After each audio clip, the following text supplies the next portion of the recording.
E quem me viu se visse hoje não acreditaria que o cachaceiro virou contador e agora também virou professor. E quem me viu se visse hoje não acreditaria. Troquei o bar, agora é só biblioteca. Só eu e ela, quem diria que o cachaceiro agora virou contador. E aí, pessoal, se você quer também ser bem sucedido na vida, quer virar contador, quer virar auditor, quer virar professor, enfim, quer trocar o bar aí pela biblioteca, quer trocar o bar pelos livros, quer, enfim, vencer na vida, então curta aí o YouTube, youtube.com/contabilidade TV. É muito fácil, é gratuito. Inscreva-se aí no canal contábil do YouTube, o seu canal contábil no YouTube. Inscreva-se aí. E o melhor de tudo, é grátis. Faça com mais de 45 mil inscritos que já se inscreveram. Só tá faltando você aí. E também, se possível, curta a nossa página no Facebook, facebook.com/contabilidade TV. Já são mais de 15 mil curtidas lá. Tá faltando só a sua. Então, tem contador, tem auditor, tem estudante, gente bacana aí que já tá na página. Tá faltando você lá. Quer subir na vida? É com estudo, é com conhecimento, é estudando mesmo, não tem outro jeito. Então, Contabilidade TV compartilha conhecimento com você, né? E também, se possível, estamos aí no Instagram. Então, se possível, siga lá, @contabilidade TVI, né? instagram.com/contabilidade TVI. Vamos lá. O que interessa é falar sobre o curso gratuito de contabilidade. DFC, demonstração do fluxo de caixa. Vamos lá. Aula muito importante, cai sempre em concurso público, DFC, cai sempre no exame de suficiência, tem que saber, então vamos lá. DFC, a demonstração do fluxo de caixa, DFC, ela é obrigatória para sociedades de capital aberto ou de capital fechado, que tenha patrimônio líquido superior a 2 milhões de reais. E está previsto no artigo 176 da Lei nº 6.404 de 76, que é a lei das SA, das Sociedades Anônimas. Então vejamos a transcrição do referido artigo. Vamos ver o artigo aí na íntegra. Artigo 176 fala o quê? Ao fim de cada exercício social, a diretoria fará elaborar, com base na escrituração mercantil da companhia, as seguintes demonstrações financeiras que deverão exprimir com clareza a situação do patrimônio da companhia e as mutações ocorridas no exercício. Então tem ali, né, riscado a demonstração das origens e aplicações de recursos, DOAR. Antigamente tinha DOAR, que não existe mais, foi substituída aí pela DFC, né? E foi incluído aqui então, no item abaixo, a demonstração dos fluxos de caixa, né? Essa redação foi dada ali lá no ano de 2007. Então antigamente fazia a DOAR, né? Demonstração das origens e aplicações de recursos. Riscou ali na lei, né? Fizeram a DFC, demonstração do fluxo de caixa.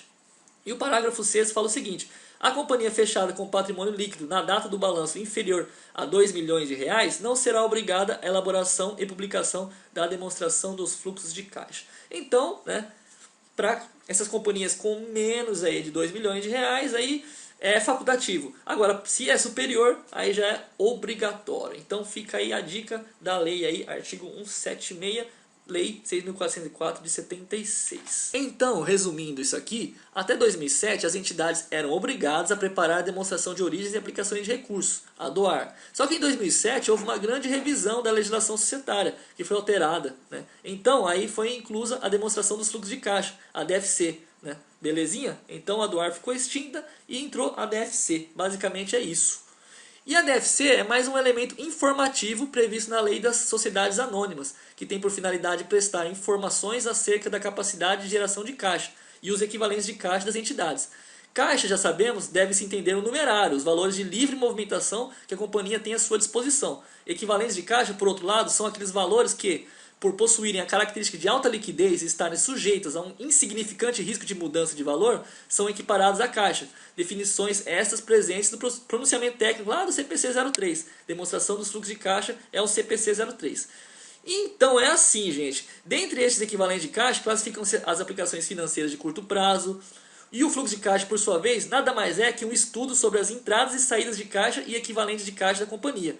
Vejam que, enquanto a DRE leva em conta as receitas e despesas ganhas e auferidas com base no regime de competência, a DFC tem por base o regime de caixa, as entradas e saídas de caixa e equivalentes de caixa efetivas. Assim, então, a principal finalidade da DFC, da demonstração do fluxo de caixa, em especial quando em conjunto com outras demonstrações, é nada mais nada menos do que demonstrar a capacidade que a empresa tem, principalmente de gerar futuros fluxos líquidos positivos de caixa e honrar seus compromissos. Então a lei das SA, né, da Sociedade Anônima, determina que a demonstração dos fluxos de caixa deverá conter no mínimo 3 fluxos, que a gente vai ver agora aí quais são eles. Né? Segundo o pronunciamento técnico do CPC 03, define os fluxos de operação de financiamento e investimento da seguinte maneira. Então o fluxo de caixa é dividido em 3 fluxos. Tem o fluxo da atividade operacional, das atividades de investimento e das atividades de financiamento. Né? Você pega ali a demonstração do fluxo de caixa, tem, né, 3 divisões, né? 3 subdivisões. Começa ali em cima com atividades operacionais, que nada mais é do que as principais atividades geradoras de receita da entidade e outras atividades que não são de investimento e tampouco de financiamento. Aí logo abaixo você vai encontrar um outro subgrupo dividido ali das atividades de investimento, que são as referentes à aquisição e à venda de ativos de longo prazo e de outros investimentos não incluídos nos equivalentes de caixa. E na última coluna de baixo tem as atividades de financiamento, que são aquelas que resultam em mudança no tamanho e na composição do capital próprio e no capital de terceiros da entidade. Então toda vez que você olhar uma demonstração do fluxo de caixa, vai estar dividido em 3 subgrupos ali, né? Atividades operacionais, atividade de investimento e atividade de financiamento. Que tem que ser assim, né? Por causa que o pronunciamento técnico do CPC 03, que dá a orientação ali de como fazer uma DFC, orienta fazer da seguinte maneira. Então você tem que seguir essa ordem aí, né? Beleza? E nem pensar em colocar atividade de financiamento lá em cima e, enfim, e atividade operacional lá embaixo. É nessa ordem mesmo, atividade operacional, aí depois vem investimento e por último financiamento. E para definir as atividades, o CPC 03 não para por aí, né? Os fluxos de caixa que advindos assim das atividades operacionais são basicamente derivados das principais atividades geradoras de receita da entidade. Por exemplo, vendas e prestação de serviços, geralmente é isso aí mesmo, é mais vendas e prestação de serviço, que é ali a parte das atividades geradoras de receita da entidade. Portanto, eles geralmente resultam de transações de outros eventos que entram na apuração de resultados. Isso aqui tudo é muito teórico, né? É muito teórico, eu estou realmente trazendo a teoria, né? Trazendo muito, como que se diz, a íntegra do CPC 03, estou trazendo um pouco da letra da lei, mas depois vai ficar muito fácil, por causa que a gente vai fazer um exercício e vai resolver isso aqui, né? E você vai ver que é tranquilo o fluxo de caixa. Mas vamos continuar aqui com a teoria para depois a gente fazer na prática um fluxo de caixa. Vamos colocar aqui exemplos de entradas de atividades operacionais. Exemplos, né? Recebimento de caixa pela venda de mercadoria e pela prestação de serviços à vista, e os recebimentos de contas a receber correspondentes, recebimento de caixa decorrentes de royalties, honorários, comissões e outras receitas. Então aqui você tem exemplos de entradas de atividades operacionais. Se você quiser, você pausa o vídeo, dá uma leitura aí, né? Copia no caderno, que são exemplos, né? Existem outros, mas os principais são esses daí, né? Como por exemplo aqui, recebimento de juros sobre empréstimos cedidos, né, sobre aplicações financeiras em outras entidades, bem como recebimento de dividendos de juros sobre capital próprio pela participação no patrimônio de outras entidades, e por aí vai. Né? São exemplos de entrada de atividades operacionais.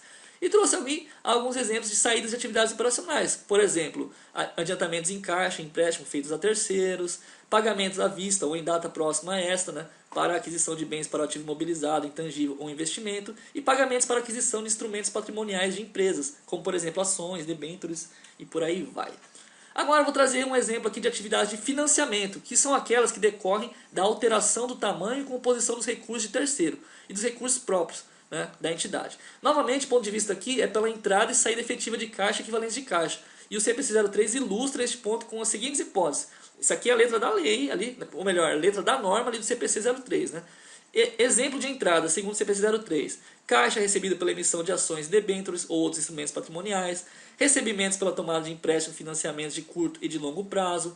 Recebimentos de doações vinculadas à aquisição, construção ou expansão de bens do imobilizado necessários à produção. Eu torno a repetir, está muito maçante isso aqui, muita leitura, mas é porque realmente é fundamental ler o CPC 03. Então eu peguei as partes mais importantes e estou trazendo para você aqui, por causa que na prova eles cobram igualzinho, né? Tá aqui, eles vão lá, dá um, por exemplo, assim, dá um exemplo de atividade de financiamento, de entrada, por exemplo, de financiamento segundo o CPC 03. Aí ele vai lá e coloca caixa recebido pela emissão de ações, debêntures, outros instrumentos patrimoniais. Quer que você marque verdadeiro ou falso? Ele basicamente ele copia isso aqui, né? Faz um copiar e colar, e aí você tem que identificar. Por isso que é importante ler, por isso que é importante trazer para vocês. Né? Exemplos de saída de atividade de financiamento: amortização de empréstimos e financiamentos, pagamento em caixa pelo arrendatário para redução do passivo relativo a arrendamento mercantil financeiro, pagamento a investidores para adquirir ou resgatar ações da entidade, pagamento dos dividendos e juros sobre o capital próprio ou outras distribuições aos sócios. São exemplos aí de saídas da atividade de financiamento. E por último, vamos terminar aqui com as atividades de investimento, que é o terceiro subgrupo da demonstração do fluxo de caixa. As atividades de investimento são aquelas que se referem à aquisição e alienação de ativos de longo prazo, imobilizado, intangíveis e de investimento, não classificados como equivalentes de caixa. Alguns exemplos, segundo o CPC 03, são os seguintes: exemplos de entradas aí de atividades de investimento. Recebimentos resultantes da venda de ativo imobilizado, intangíveis, investimentos e outros ativos de longo prazo, recebimentos na alienação de títulos de investimento e recebimentos decorrentes da venda de participações em outras sociedades. Então aqui trouxe exemplos, segundo o CPC, de entradas de atividades de investimento. E agora, exemplos de saídas de atividades de investimento, segundo o CPC 03. Adiantamento em caixa, empréstimos feitos a terceiros, né, exceto aqueles adiantamentos de empréstimos feitos por instituição financeira, pagamentos à vista ou em data próxima a esta, para aquisição de bens para o ativo imobilizado, intangível ou investimento, e pagamentos para aquisição de instrumentos patrimoniais de empresas, ações, debêntures e terceiras. Belezinha, então? Agora, né, vamos falar aqui sobre método de elaboração. Como a gente já viu, para a elaboração do DFC devem ser apresentadas as entradas e saídas de caixa da entidade em 3 grupos, né, que é a atividade operacional, atividade de investimento e de financiamento. Né. Aí essa soma algébrica aí, né, dos 3 grupos, dessas entradas e saídas de caixa, representa o total da variação do caixa no período. Aí lá no final, né, você vai ver se ele é positivo ou negativo. Em especial no que diz respeito ao fluxo de caixa, oriundo das atividades operacionais, podem ser utilizados 2 métodos distintos, tem o direto e o indireto. Esta opção é facultada à entidade do pronunciamento técnico CPC 03. Então existem 2 métodos de fazer a DFC. Tem o método direto e o método indireto. Né? Os 2 métodos são assim semelhantes. Os 2 métodos, tanto direto como indireto, ele tem o subgrupo ali de atividades operacionais, de investimento e de financiamento. É igualzinho, mas muda ali a parte das atividades operacionais. O jeito de fazer, né? E a gente vai fazer um exercício, tanto do método direto como do método indireto, e você vai ver a diferença de um do outro, né? O método direto de apuração de caixa das atividades operacionais é aquele que toma por base a movimentação ocorrida com as disponibilidades, ou seja, as entradas e saídas de caixa e seus volumes brutos. O CPC 03 afirma que, pelo método direto, as informações sobre as principais classes de recebimentos brutos e de pagamentos brutos das atividades operacionais podem ser obtidas alternativamente. Né? Então tem ali, né, os registros contábeis da entidade, pelo ajuste de vendas e por aí vai. Né? Vou resumir aqui com um exercício. Vamos fazer um exercício aí do método direto e você vai entender certinho como que funciona. E depois a gente volta fazendo a resolução do exercício de um método indireto. Aí você compara e vai entender certinho como funciona. Vamos lá fazer o exercício? E hoje vamos resolver a questão número 3, que caiu aí no segundo exame de suficiência de 2015, prova de bacharel. O assunto é DFC, demonstração do fluxo de caixa. Vamos resolver ela aí juntos. Questão 3. Uma sociedade empresária apresentou os seguintes dados que foram extraídos de sua contabilidade. Tem ali o estoque em 31 de 2 de 2013, no valor de 140 mil. O estoque em 31 de 2 de 2014, ano seguinte, né, no valor de 80 mil. Saldo de fornecedores em 31 de 12 de 2013, no valor de 60 mil reais. Saldo de fornecedores em 31 de 12 de 2014, no valor de 20 mil reais. Custo das mercadorias vendidas no valor de 470 mil reais, o famoso CMV, custo das mercadorias vendidas. E depois ele diz o quê? A movimentação do estoque é composta por compras e baixa por vendas. Todas as compras foram efetuadas a prazo. A movimentação de fornecedores corresponde à contrapartida de compras e pagamentos. A demonstração dos fluxos de caixa é elaborada pelo método direto, né? Vocês sabem que tem 2 jeitos de fazer o fluxo de caixa. Tem o método direto e o método indireto. E aqui a gente vai estar usando o método direto. E com base nos dados apresentados, o caixa consumido para pagamento de fornecedores é de... Qual foi o caixa consumido para o pagamento de fornecedores? A letra A fala que é 40 mil reais. A letra B fala que é 60 mil reais. A letra C fala que é 410 mil reais. E a letra D de dado fala que é 450 mil reais. Bom, pessoal, eu vou pedir para vocês pausar o vídeo primeiro, tentar responder. Daqui a pouco eu estou de volta e vou dar algumas dicas aí para vocês, belezinha? E aí, pessoal, pausou o vídeo, tentou responder, conseguiu sair do lugar, né? Conseguiu resolver tudo? Não conseguiu? Então vou dar umas dicas para vocês aí. Vamos lá, dar umas dicas aí do fluxo de caixa. Bom, tem os métodos de elaboração aí, né? Eu já disse aqui que existem 2 métodos. Tem o método direto e o método indireto. Nesse caso, se você começou pelo indireto, né, que até na minha opinião é o mais fácil de fazer, né, mas aí você para de fazer e vai pelo método direto, né? E o método direto, por esse método aqui, que é o direto, que o exercício quer que a gente faça, os recursos derivados das operações são indicados a partir dos recebimentos e pagamentos decorrentes das operações normais, efetuadas durante o período. Uma grande dica mesmo é essa tabelinha aqui, ó. Pensa comigo, se aumentar o ativo, né, você vai fazer um ajuste negativo. Se ele diminuir o seu ativo, você faz um ajuste positivo no fluxo de caixa, viu? Né? Aumentou o seu passivo ali no balanço patrimonial, você faz um ajuste no fluxo de caixa positivo. Diminuiu ali o passivo no seu balanço patrimonial, então você faz um ajuste no fluxo de caixa negativo. Preste atenção, né? Aqui é o balanço patrimonial. Aumentou o seu ativo. No fluxo de caixa você vai fazer um ajuste negativo. Por exemplo, você comprou mercadorias ali. Comprou mercadorias, aumentou o seu estoque que está no ativo. Porém, no seu fluxo de caixa, você tem que fazer um ajuste negativo. Até porque, vamos supor, você pensa no caixa assim. Pensa o caixa, você pagou em dinheiro ali para aumentar o seu estoque. Então no fluxo de caixa ele diminui, né? Um ajuste é negativo. Mas o seu estoque de mercadorias ele é positivo, porque em troca do dinheiro você comprou mercadoria. Diminuiu o ativo ali, por exemplo. Diminuiu o ativo, você vendeu um estoque de mercadoria. Se vendeu mercadoria, então entra dinheiro no seu caixa, né? Então o ajuste no fluxo de caixa é positivo. Essa é uma maneira bem genérica que eu estou falando para vocês assim, poder entender o raciocínio do fluxo de caixa, belezinha? E agora assim, o aumento no passivo, aumentou ali vamos supor, fornecedores ali de mercadorias, né? Aumentou o fornecedor. Você comprou mercadoria, mas você não teve que pagar nada, né? Porque é a prazo. A princípio você não pagou nada, né? E você vai pagando lá para frente. Então nesse princípio que você não paga nada, a prazo, então o seu fluxo de caixa tem um impacto positivo ali, né? Tem um ajuste positivo. Afinal, né, tá entrando mercadorias ali e você não tá tendo que pagar nada, né? Óbvio que lá na frente você vai pagar, né? Mas, né, nesse primeiro momento você não tá pagando. Ou até você pode não pagar mesmo, né? Quem garante que você não vai dar um calote? Agora ali, ó, diminuiu o passivo. Vamos supor que fornecedor de mercadoria estava devendo 1.000 ali. Agora está devendo apenas 500. Se esse passivo, essa obrigação, essa sua dívida diminuiu, então o ajuste no seu fluxo de caixa tem que ser negativo. Porque se diminuiu a sua dívida é porque você pagou, né? Se você pagou, saiu o dinheiro do caixa. Então, ajuste negativo. Então pensa nessa tabelinha aqui sempre no fluxo de caixa, né?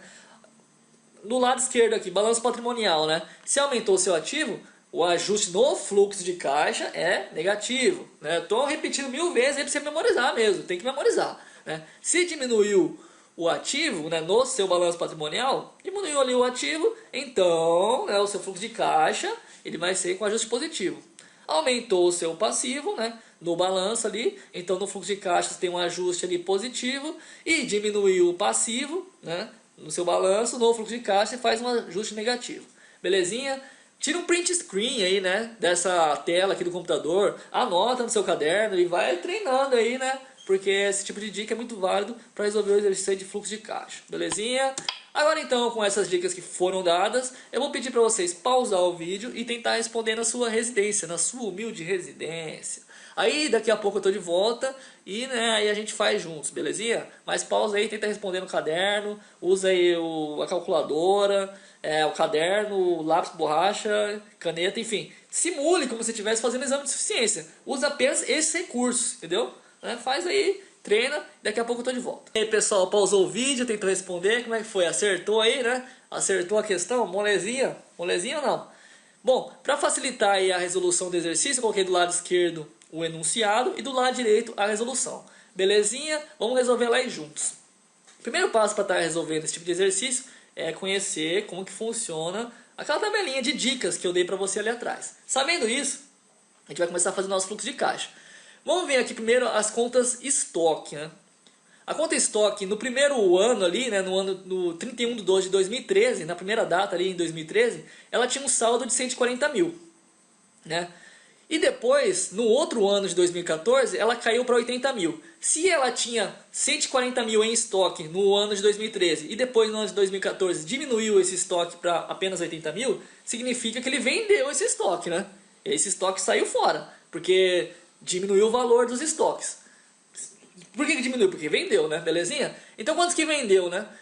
140 mil ali do estoque do ano de 2013 menos 80 mil do ano de 2014 vai dar uma diferença de 60 mil positivo. Então, no fluxo de caixa, a gente teve um ajuste positivo ali de 60 mil, né? Afinal, se você vendeu a mercadoria, sinal que você ganhou dinheiro, beleza? Pensa assim comigo, fica mais fácil entender o fluxo de caixa.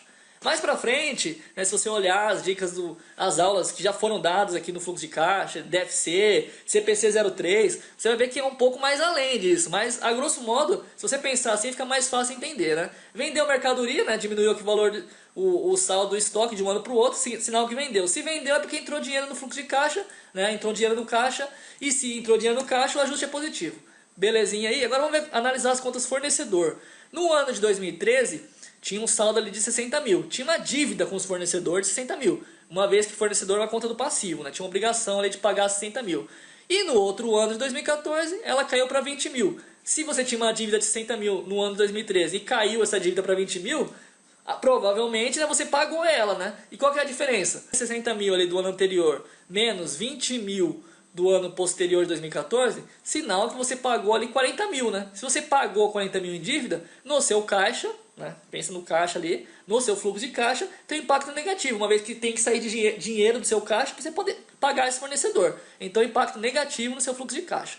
E qual que é a diferença ali do que você ganhou e do que você pagou no seu fluxo de caixa? Qual que é a diferença? A diferença é de 60 mil dos estoques que você vendeu, menos 40 mil ali dos fornecedores que você pagou, né? Então, o caixa gerado, né, é 20 mil. A diferença é de 20 mil. Você gerou 20 mil, você ganhou, né? Em aspas, assim, 20 mil. Belezinha? Usa essa nomenclatura muito no fluxo de caixa. Quando o valor da diferença dá positivo, a gente fala caixa gerado. Quando o valor dá negativo, a gente fala caixa consumido. É uma nomenclatura, né? Uma nomenclatura. Mas imagine que você, assim, numa linguagem bem assim de leigo, você ganhou, né, 20 mil nessas transações todas. Seu caixa deu positivo em 20 mil, né? Então, gerou 20 mil ali. E agora, outra informação importante é o custo das mercadorias vendidas, né? O seu CMV era de 470 mil, né? O próprio exercício nos fala. CMV é custo da mercadoria vendida, né? Sempre é um valor negativo, uma vez que é custo. Custo é sempre negativo, né? Assim como despesa é negativa e receitas são positivas. Custo, então, era 470 mil, né? E qual foi o caixa consumido geral, né? Você teve um custo de 470 mil de CMV e você ganhou, né, 20 mil, né, que a gente calculou aqui em cima, né? O caixa gerado foi 20 mil. Então, menos 470 mil mais 20 mil que você gerou, o seu caixa ali ele consumiu, né? Deu um valor negativo de 450 mil. Portanto, aí a letra D de dado, né? Com base nos dados apresentados, o caixa consumido para pagamento de fornecedores é de 450 mil. Né? Ele deu, você consumiu, ou seja, você pagou ali 450 mil. Como eu já disse aqui, né? Quando no fluxo de caixa, a nomenclatura muito usada é assim: quando o valor dá positivo é caixa gerado, quando o valor dá negativa é caixa consumido. E aqui a gente teve que consumir, né? Teve que tirar do caixa de 450 mil para poder pagar os fornecedores. No final das contas, deu a letra D de dado, né? Depois de todas essas transações aqui, né? De compra de estoque, de venda de estoques, de pagamento de fornecedores, mais o que você teve que pagar aí, né? Para os fornecedores, enfim, aí deu um total aí de 450 mil, letra D de dado. Belezinha? Espero que tenha ficado bem clara a explicação aí. Se ficou alguma dúvida, mande um e-mail para contabilidadetv@hotmail.com. Vou ter o maior prazer aí em responder.